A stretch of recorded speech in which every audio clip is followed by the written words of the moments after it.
Welcome back to Built to Last. I'm Ted Bennett. In this episode, we are back at the Covington-Cincinnati Bridge to study how the 1894 renovation by the often overlooked Wilhelm Hildenbrand saved the Covington-Cincinnati Bridge. In this episode, we're going back to the Covington-Cincinnati Suspension Bridge, the bridge known back then as the Ohio Bridge. I want to highlight an engineer whose contributions to built-to-last infrastructure deserve their own episode. So let's go back to Cincinnati, Ohio, and back to 1894. John Roebling's Ohio Bridge was starting to show its age. The original bridge that we covered in episode 11 had opened in 1867, but after nearly 30 years of heavy use, the Roebling Bridge was in need of repairs. The bridge itself was constructed through the end of the Civil War and at highly inflated costs and using very hard-to-get materials. The bridge did have some major deficiencies. First, the bridge's wooden floor and steel superstructure just weren't adequate to carry modern electric streetcars operating at full speed. Streetcars were thus limited to 1.5 miles per hour, a speed excruciatingly slow for streetcars that traveled at 10 miles per hour on city streets. Second, the bridge's Cincinnati approach from Front Street was nearly 5% grade, and horse-drawn wagons and streetcars would regularly stall out on the approach, requiring them to be pushed or pulled up onto the bridge. The steep approach was an artifact from the reluctance of the state of Ohio and the city of Cincinnati to support the original bridge construction, worrying that the Ohio Bridge would take commerce into Covington, Kentucky. The Ohioans made it purposefully hard to use the bridge. The structural problems were largely the result of building materials being extremely expensive as the Civil War wound down and the bridge completed. John Roebling had to economize in these areas just to get a bridge built, and Washington Roebling, who helped finish his father's bridge, was publicly critical of the initial bridge and its inherent economy, saying that the Ohio Bridge cost $1.8 million to construct, but could have been constructed in 1894 for $600,000. The Covington Streetcar Railway Company was the bridge company's largest customer, and the railway company was threatening to move their streetcars off the Ohio Bridge if improvements weren't made. Further demonstrating the decay of the bridge in 1894, a local engineer had to complete repairs on the south anchorages to address corrosion that had been discovered on the main cables. A group of investors that were competing with the Covington-Cincinnati Bridge Company then came forward and offered to construct a new $3 million truss bridge downstream for the streetcars. So clearly, the time had arrived to make improvements to the Ohio Bridge, or let it fade into oblivion. The Covington-Cincinnati Bridge Company contacted 6 different engineers to obtain recommendations and cost estimates for improvements to Roebling's Bridge to keep their largest customer, the Covington Street Railway Company, using their bridge. These 6 engineers were the top names in bridge design from that era. You may know the names from today. Most of them were focused on fixing the weak deck problem, and some of them said tear down and start over. Well, all except one engineer, Wilhelm Hildenbrand. Hildenbrand was a suspension bridge engineer who learned the trade working first with John Roebling himself, and later served as Washington Roebling's principal assistant engineer on the Brooklyn Bridge. Hildenbrand's story is much like Roebling, a German immigrant and a brilliant engineer. Roebling hired Hildenbrand after Hildenbrand achieved fame in his own right for some large train sheds in New York City. I can imagine Roebling seeing much of himself in Hildenbrand.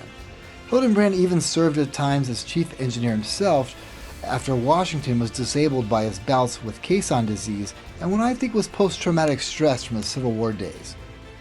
Hildenbrand's proposal for the Ohio Bridge was at first a massive reconstruction and strengthening at a proposed cost of nearly $90,000. The bridge company then added on the extension of the Cincinnati approach to 2nd Street, widening the roadway and widening the sidewalks. Then Hildenbrand proposed a completely new truss and second set of suspender cables following the recommendation of Washington Roebling, who always felt the original bridge under-designed, all this totaling just under $600,000. Hildenbrand was a perfectionist, much like his mentors John and Washington, insisting upon doing all of the calculations, never sleeping, and overseeing the entire construction. Construction took about 3 years, and the only hiccup being Hildenbrand's need to briefly close the roadway to traffic for the roadway work. Most of the bridge we see today is Hildenbrand's design. We can see his thoughtful addition of the second cables over the old cables. In Ever the Economist, Hildenbrand even reused the old suspenders, the thicker cables that support the deck, along with the newer, thinner cables that Hildenbrand added. When looking at pictures, you can always tell the original bridge with its lightweight and short truss versus Hildenbrand's beefed up through truss. The strength of Hildenbrand's design is visually clear by comparison. And the Ohio Bridge was most clearly and certainly designed with the trademark Roebling attention to detail. But I think it's important that we don't overlook the contributions of Wilhelm Hildenbrand and his 1895 reconstruction of the bridge.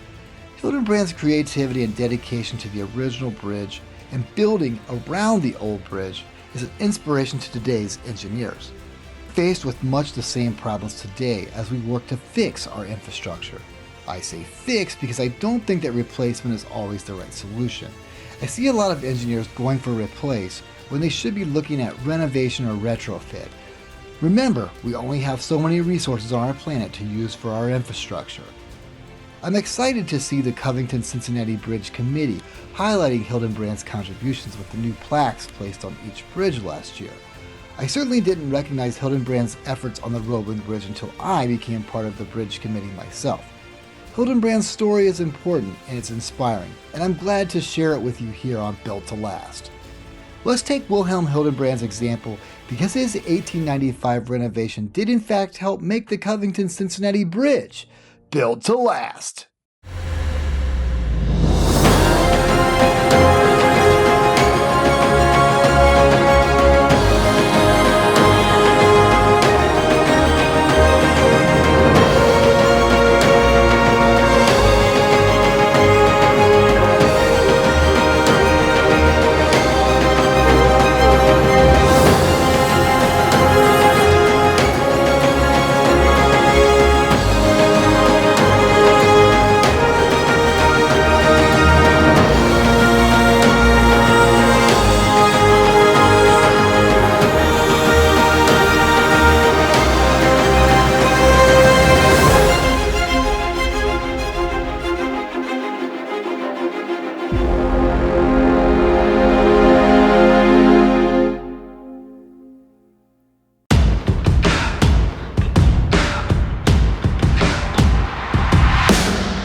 Turn. First you build a dream up just to watch it burn.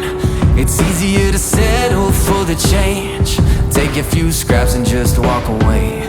But I still believe when the chips are down, you will find your way up, lifting off the ground. I can see it like a sunrise on the hill. When you make it through the night, you're gonna feel hold on, you got this. All that you wanted is on the other side, and you're gonna find that it's rough and it's wild, but it's worth every mile. And when it burns inside your soul, that's how you know that you're on the road. I wrote a letter to myself from the future me. Yeah, I had a lot to say about my history. When you're in the breathing smoke, kinda hard to see, with lungs like a furnace in the desert heat. Sometimes the right feels like a wrong. Sometimes you're gonna sing the saddest songs, but look back up when you trip and fall, cause a view from here is kinda worth it all.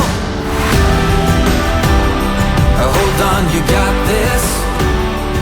All that you wanted is on the other side.